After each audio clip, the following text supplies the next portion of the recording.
Hello. Today I will go over this code. This code that analyzes the data presented in this paper.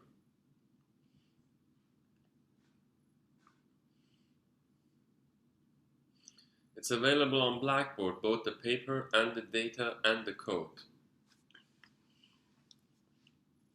To review, in the first part, we load the data. We determine its sample size, the number of predictors. We create our X, we create our Y. Once we have it in this form, then we are ready to go.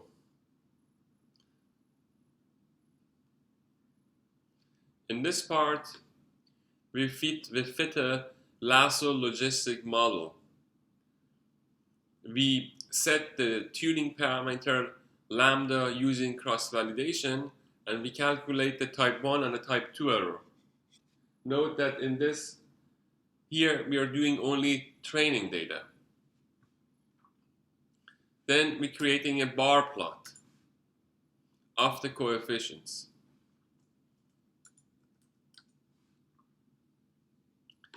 Here we're doing the same thing for elastic net, meaning fitting an elastic net model, setting the tuning parameter lambda using the lambda that leads to the smallest cross-validation error, and then calculating the type 1 and the type 2 error and the bar plots. And then the same for Rich.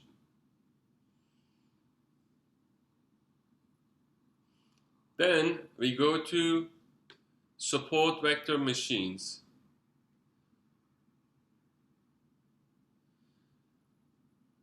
Support vector machines using a radial kernel. A radial kernel, if you remember, has this gamma as a free parameter, which we have to set. In this example, we try gamma 0.1, 1, 10. Support vector machines have another free parameter, regardless of what the kernel is, and that's the C.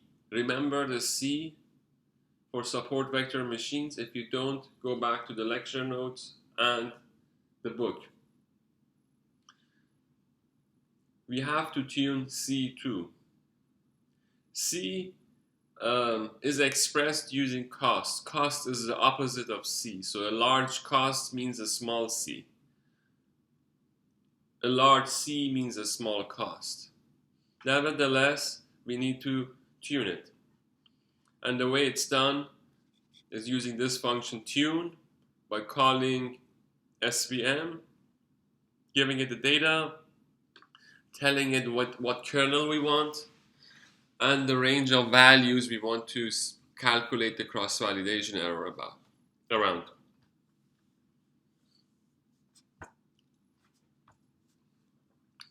Then we tell this object tune SVM, tell me the best model. We get the SVM, and then the rest is the same. We calculate the type 1 and type 2 errors for the SVM.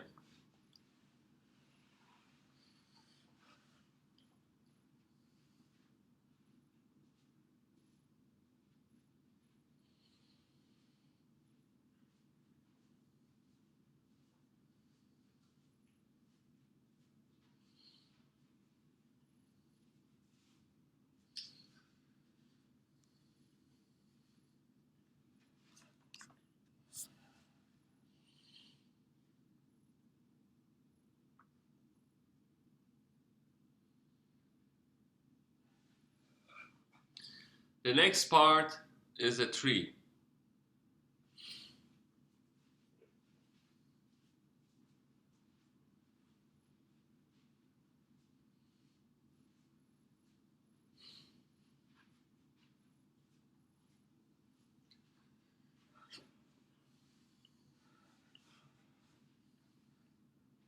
we call the function tree. Note that for each of these, you need to load the corresponding library.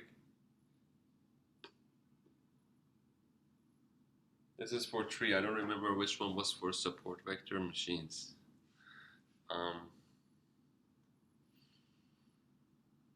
Maybe this one or this one, I don't remember. But I mean, if you look at the book, you can easily figure it out. But just notice that. So the tree, we just fit it. This tree is over. This is a tree which is not pruned, meaning that it's a tree with a lot of leaves.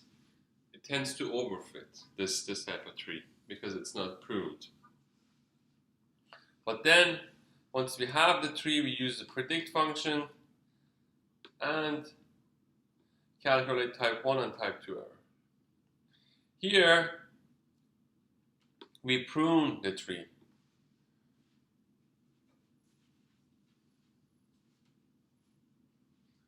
Meaning that we use the large tree fitted to the data, and then we remove leaves, and we remove them to the extent that which cross-validation tells us is reasonable. And that's why we call the CB3 function.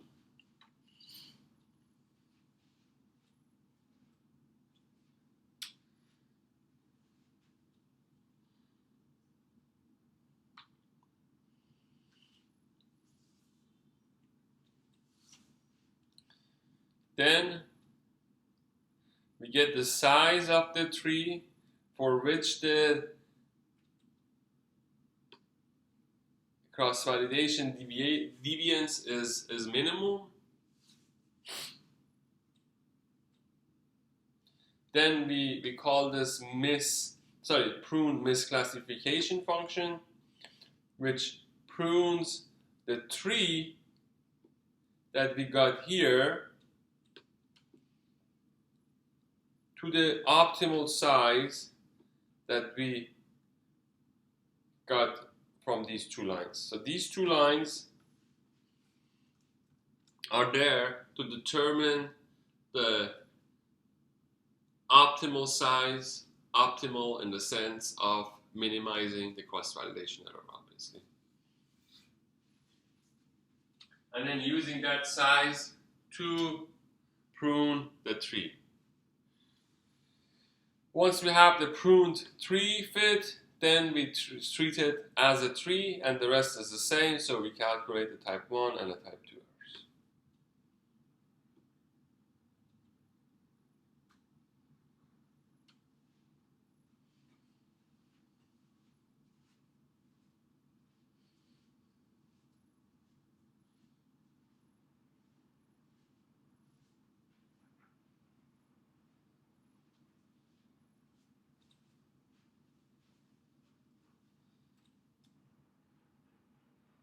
The next part is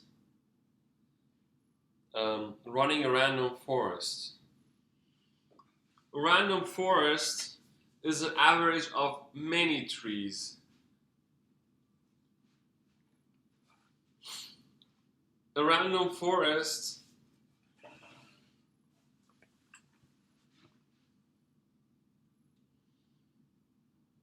so bagging and random forest and boosting which we skip, use trees as building blocks to construct more powerful predictions.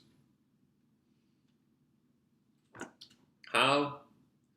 Bagging fits a tree to a bootstrapped sample. If we have B bootstrap samples, we have B large trees. They are grown deep and are not pruned. Problem is that these bootstrap samples have overlaps. Therefore, these trees are correlated, and that correlation defies the purpose of averaging these trees.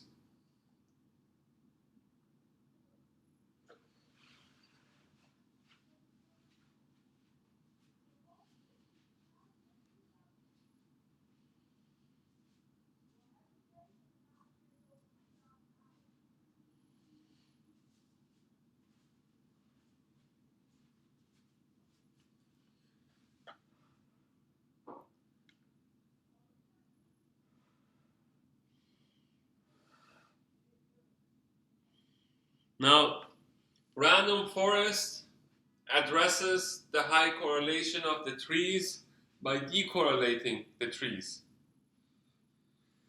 Meaning that when growing a tree, for each possible new split, select a random sample of m predictors.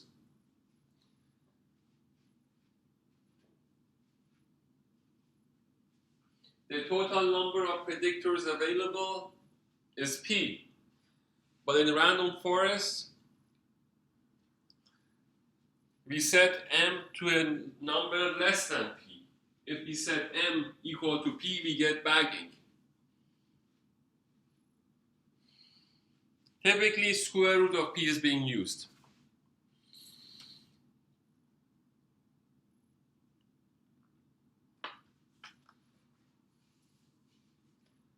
mtry here is that m.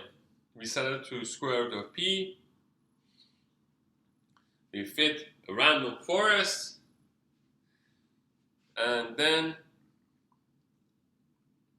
we use predict, and then we calculate the type 1 and type 2 errors. That's it. So in this code, we apply 1, 2, 3, 4, 5, 6, 7 methods, and then we calculate the training and the test type 1 and type 2 errors. Note that in order to know which model is doing better in terms of prediction accuracy, these test errors are not the measures we want to use to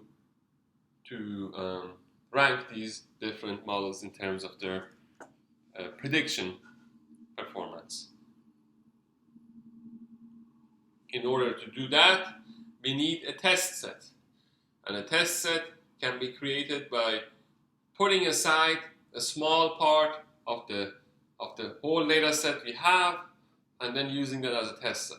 This is not what we have done, but it's something we would have done if our objective was to rank these different models.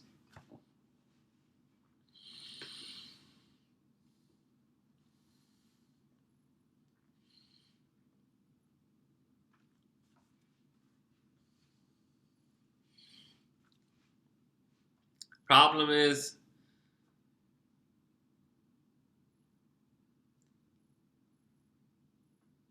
the path. Fix the path, either give it explicitly where your data is,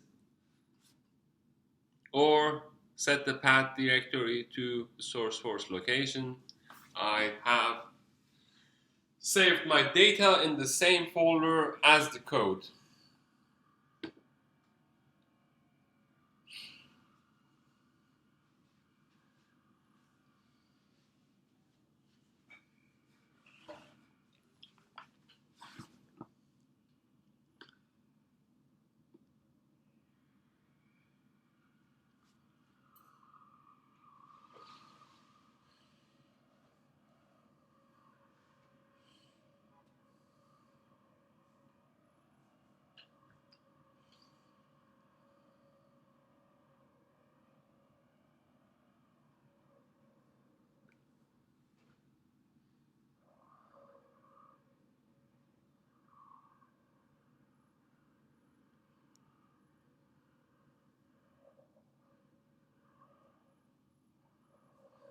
As you can see,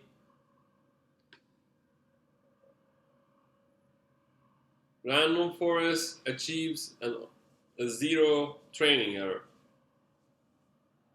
Prune tree, not 0 but small. Tree also. Radial SVM almost 0. So we can say that all these 4 methods in terms of fitting the data seem to be more flexible than these methods. So these methods have a higher bias because they assume that the data has a certain structure, the structure meaning that it is separable by a hyperplane. The radial SVM makes that assumption too, but since it's using a radial kernel, the invoked feature space, the effective feature space, is infinite dimensional. So in the feature space that we experience, it's nonlinear. Therefore, it is very flexible. And the trees, we spoke extensively about how flexible they are, and they do not make any assumption about the data generating process. And that is why they are able to fit the data so well.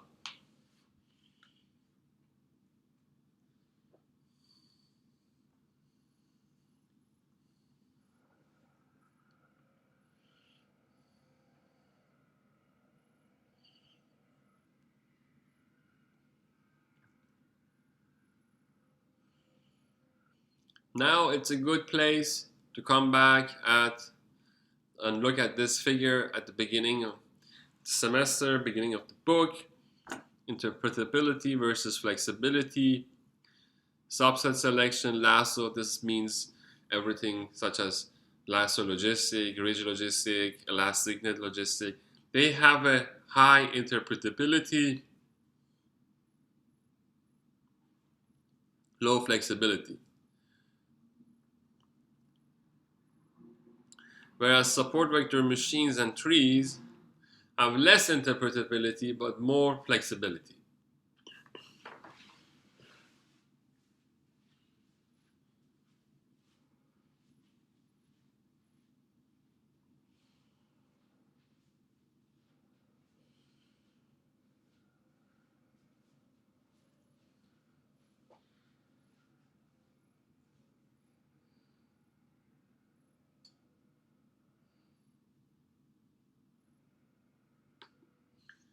So this essentially summarizes what I wanted to say about this code.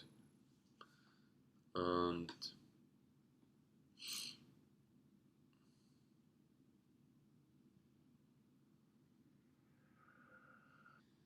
except that I wanted to say a few words about how to select these ranges, because it seems very arbitrary, and to some extent it is, but it's not completely arbitrary. So let's just take a look at Tune SVM, see what it offers us. Well, we want the performances, meaning the cross-validation errors for these values. So we have these costs, we have these gammas, and for each combination of gamma and cost, we have a misclassification error and dispersion.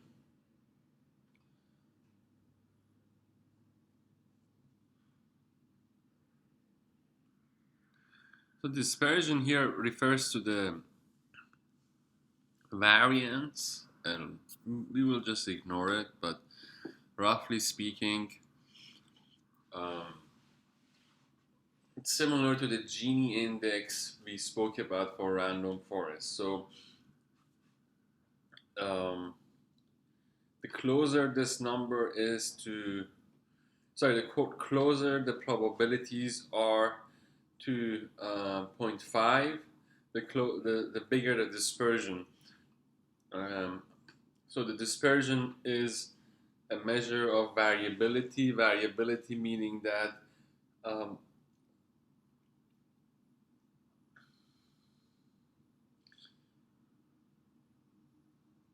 in the sense of a chance of error. If the chance of error is 0.5, then we have the highest variability, right?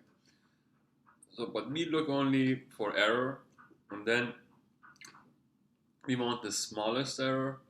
So if you look at the first 4 rows, what is happening is that gamma is fixed and the cost is increasing. And as the cost is increasing, the error is decreasing.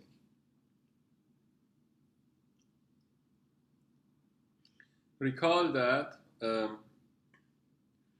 for support vector machine, we have this C, which is a non-negative tuning parameter, and the meaning of C, roughly speaking, is that no more than C observations on the wrong side of the hyperplane. So larger C means more error, more training error. Smaller C means smaller training error. Now the cost argument allows us to specify the cost of violation to the margin. So it's related to C. What's the opposite? When the cost argument is small, then the margin will be wide and many support vectors will be on the margin or will violate the margin.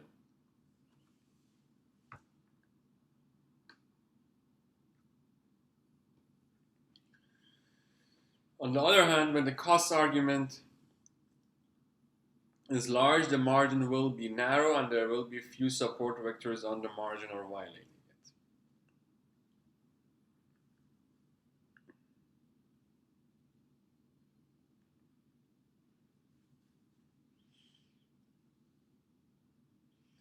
That's what we are seeing here. Now, as you can see, again, coming back to the original question, how do we choose these gammas and costs? As you can see, as gamma becomes 1, regardless of what the cost is, the error is more or less fixed. So maybe the range of reasonable gammas is not larger than 1, it's actually smaller. So I would run this again with a different gammas. So I would make it smaller, 0.01, 0.1, 0.001, 0.01, then this. And then let's run this again.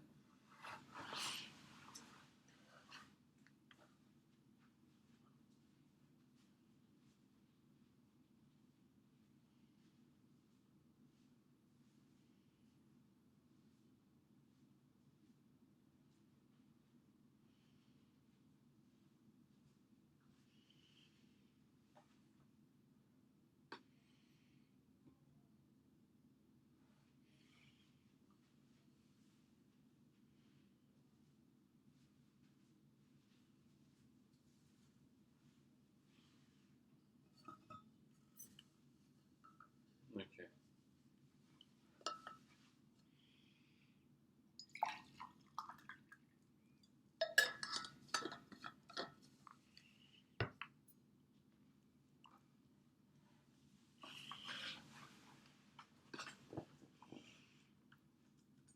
The performances. Okay.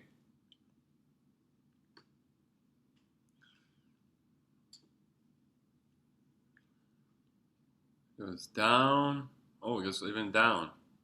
So it doesn't even. So you see, for this gamma, as we increase the cost, the probability goes down, but it doesn't go up. So we haven't found that U anymore, that on the minimum yet. The same happens here. Almost it goes up.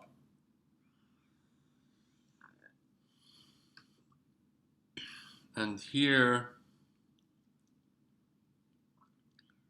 it goes down. So you see this, the cost of 0.1 is typically too large anyway, so we can get rid of it. And then add 1,000 on that side.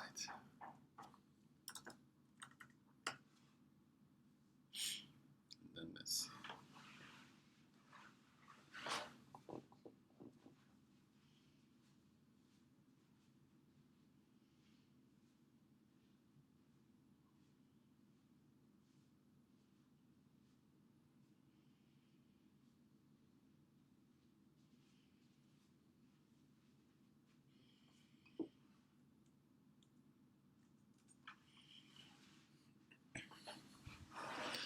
Okay. Interesting. For this gamma, as you increase the cost, the errors go down.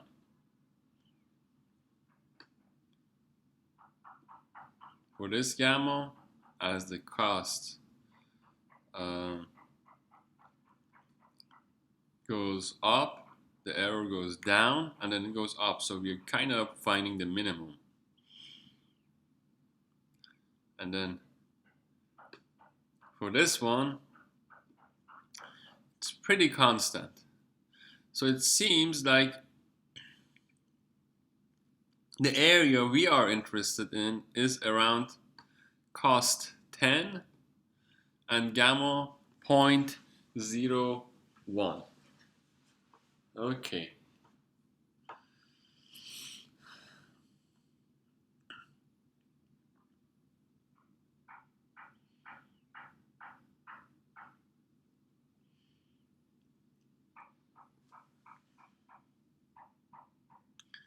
So this is good enough, I think, for now. We have found the minimum. This is essentially here. I wanted to show you how to set this range of costs and gammas, because technically, whenever you have some free tuning parameters, you need to find the cross validation for different values of these tuning parameters, and then set the hyperparameter to a value that minimizes that cross validation error. Well, when it comes to the GLM net,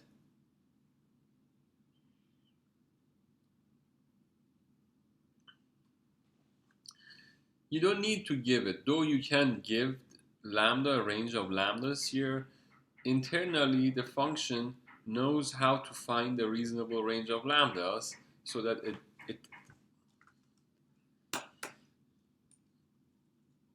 it finds the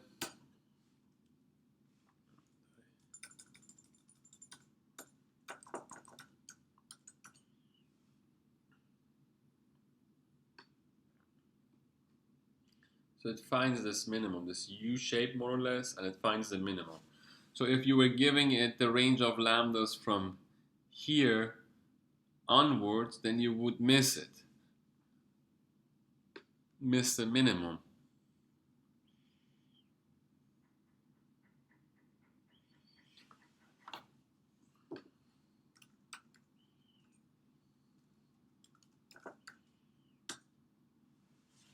Again, this is a reasonable range of lambda, and then it finds the minimum. We want always to look at the cross validation error in the range of the hyperparameters, so we capture the U shape. The GLMNet library and function does that internally. Again, we can give the lambdas manually, and but the GLMNet in R does it itself. Now the tune function doesn't do it. So you have to give it a range of cost and gammas. And then the question would be, what is the reasonable range? So you don't know, but I just showed you the procedure to find that reasonable range.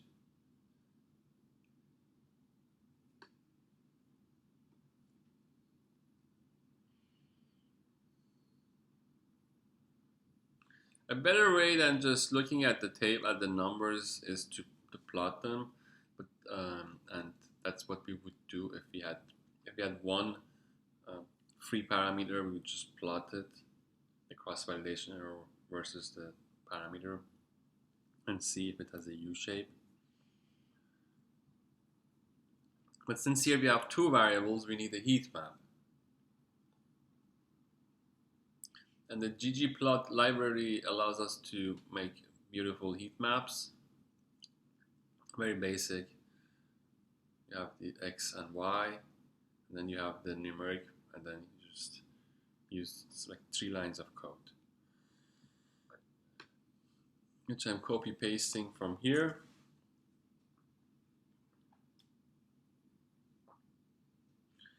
and I'm placing it here.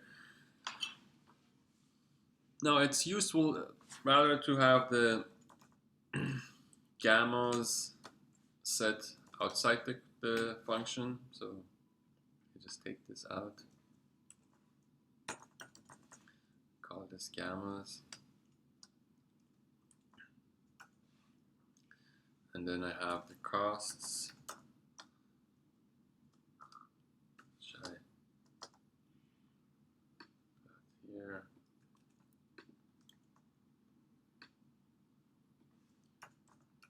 Costs, okay. So, or X will be, say, gammas, or Y,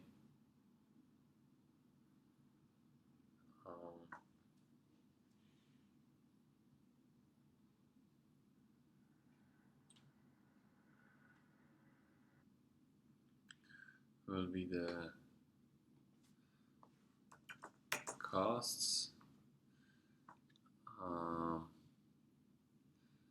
data Z, whatever Z is. Z is what is Z here? It's tune, SVM,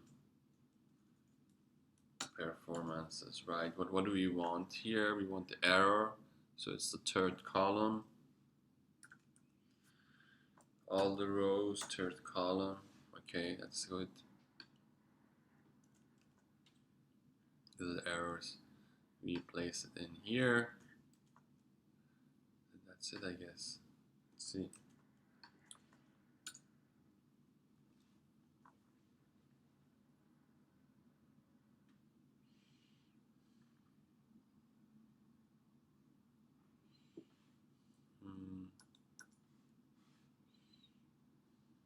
Let's see, what is data?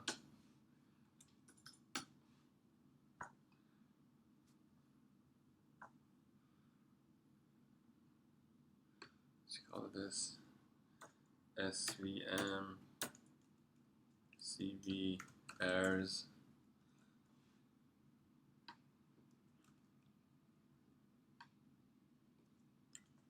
SVM CV errors. So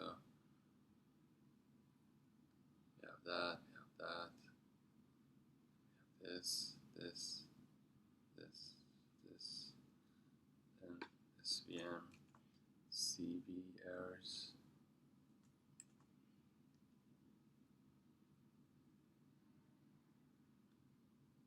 Oh, okay. So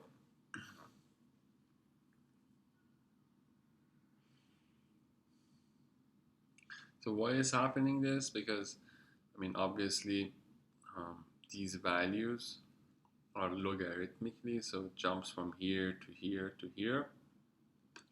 So what I will do, essentially, I will just I will just remove the explicit values of the gammas, and I will just assign indexes to it. So this will become C12 length of gammas. So from C12 length of costs. I think this will do, help us. Okay, that's it. This is knowing that what is the X here, what is the Y? X is the gammas, Y are the costs, and this one here refers to gammas 1. This 2 here refers to gammas 2. This 3 here refers to gammas 3, and the same for costs. You see that there is a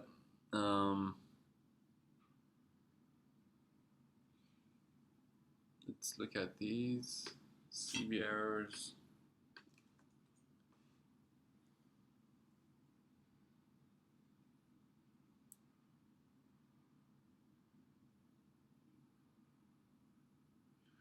Maybe there is a mistake here. Actually, the mistake might be due to the fact that, or maybe there's not.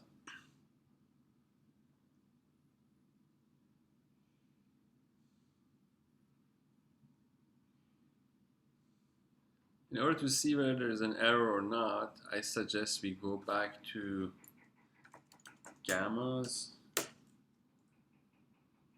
and costs, and let's just run this, and then let's have this SVM CV errors. Okay, X is gamma, right? And then let's look at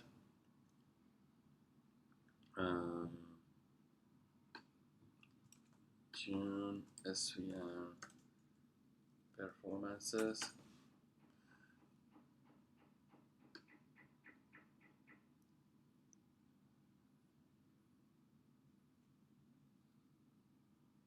Let's look at, so 265.4 gamma 0.001 cost 1. This is gamma, right? That's correct. So we're gamma 0.1 and cost 1. It's incorrect, right?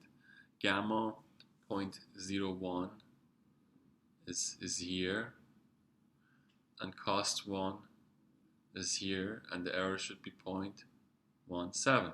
That's error. So I think the error is because we should switch the X and Y. That's the error. So let's just remove this. I think that was the problem we had. Y and X. Now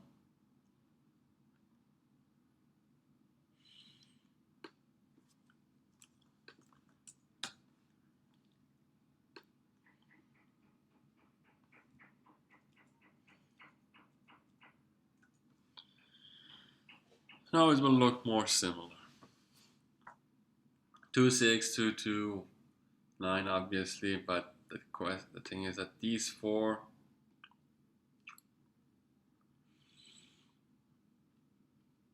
are tied to these 4.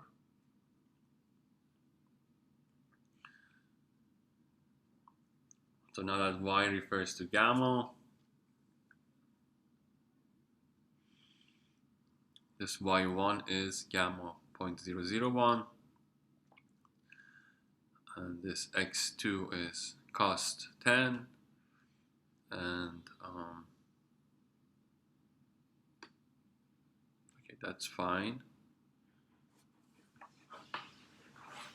And then here from 5 to 8,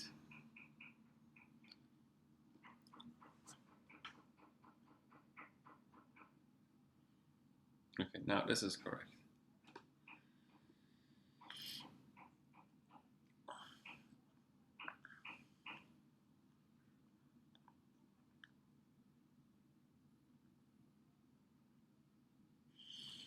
Okay, you see that now the minimum is somewhere around, I think it's, the darker it is, the smaller it is, and the minimum is somewhere around here.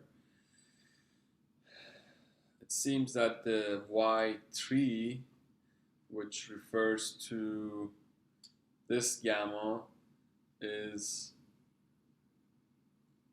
out because it's just too large. So we can actually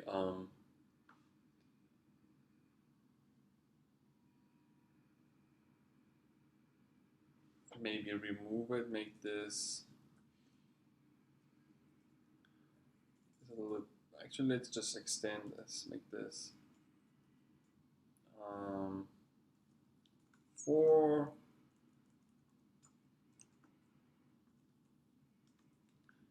And then here we have 1, 6.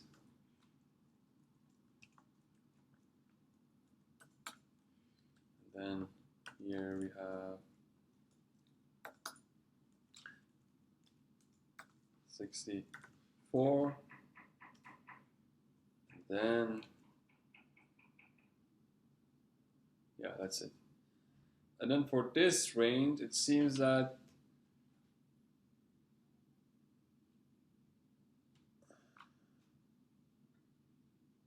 cost 1, cost 1, cost 1. Yeah, I don't know about this. Let's just make this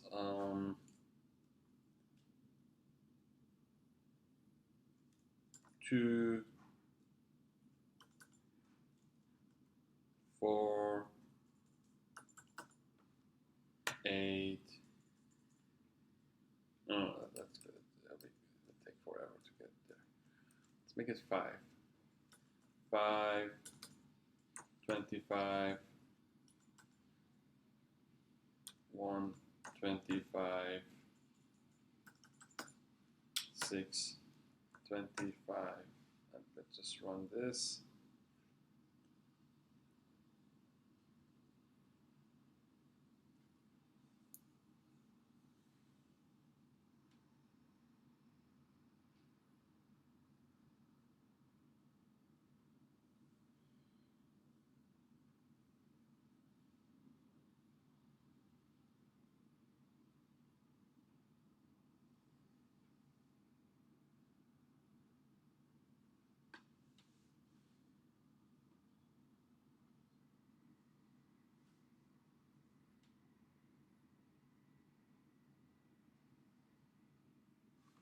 See what it costs.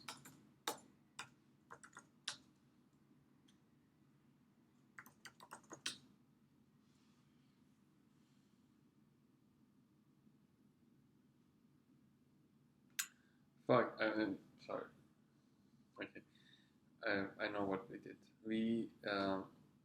That's why we shouldn't have touched it, obviously. So let's say gamma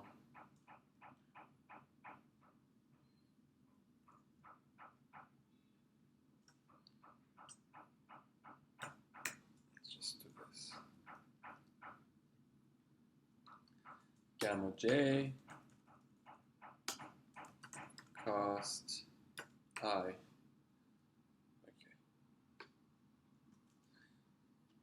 Just call it gamma y cost x.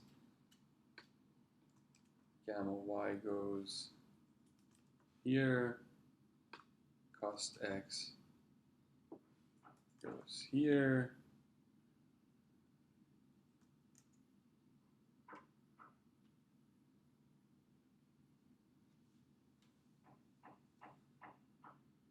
Okay, let's run the whole thing.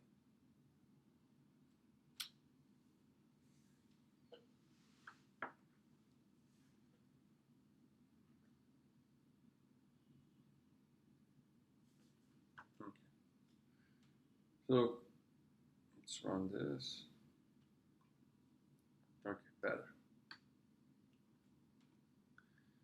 See, there's a darkness here. So the minimum is in this range. Here it becomes larger, so we can say that if you look at the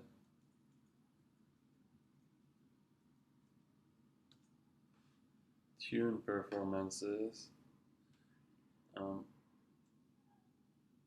this is gamma, this is cost, this is small gamma, right? Small gamma tends to have an error of 0.021, and then as we increase the cost, it goes down a little bit, and then it goes even more down. So maybe we don't need this 0.001. because the error is high. And essentially, I think the most interesting thing that's happening is around here.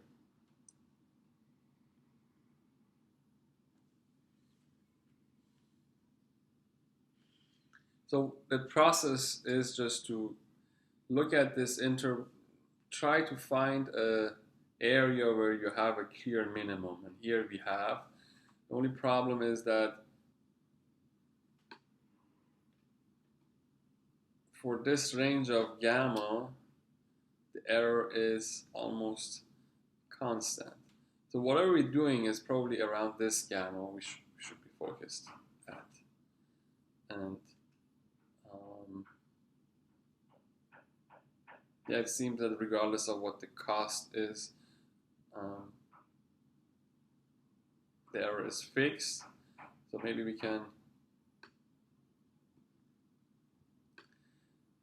so you can play with this forever, but I mean, now I think we are at a good place because we sort of found a minimum. But just for the sake of it, I do cost 1 here. And let's get rid of this gamma. And instead, I multiply this by 2.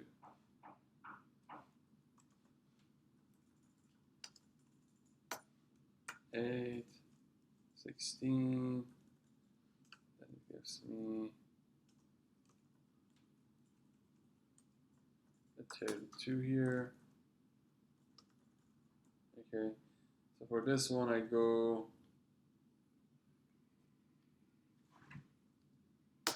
3, 9, 27, and what else? 81. Yeah, let's run this.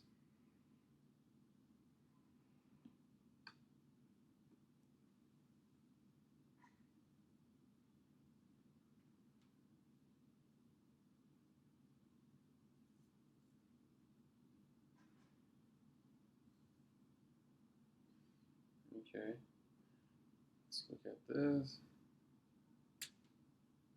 Nice. So you see that we are finding the minimum. It's here. We're finding this landscape where we find the minimum, and the minimum here leads to what gamma? This is the minimum.